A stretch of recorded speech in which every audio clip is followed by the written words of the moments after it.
St. Gregory's Church in Heckingham, Norfolk doesn't look like a mystery. A thatched roof, no spire, no big east window, just a quiet medieval building on the hill above the River Chet.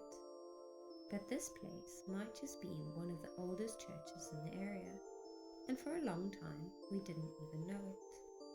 It's believed that the earliest record was in the year 1225. That year, a woman named Leisha gave the rights of this church to Lamley Abbey after being passed through the hands of her family. But that was the start of the paper trail, not the church, because if you go by that alone, it looks like it just appears here in the 13th century, but the building tells a much older story. Let's start with the tower. Round towers like this are common in East Anglia, but this one's unusual.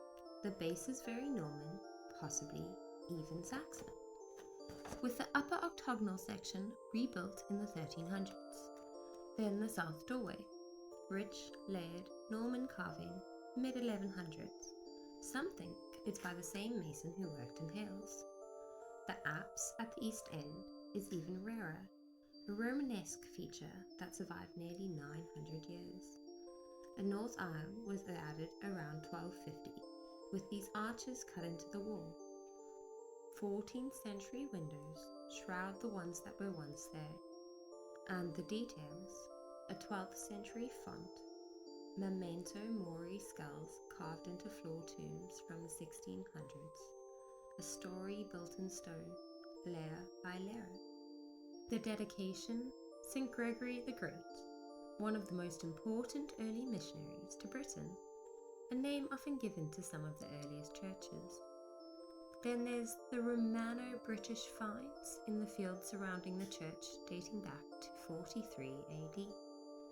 Could this be the sign of an older site for worship? For centuries, this church stood at the heart of a shrinking village. By the 1600s, much settlement had faded, the nearby manor rebuilt, and a union workhouse developed nearby. But the church remained, quiet but not quite abandoned.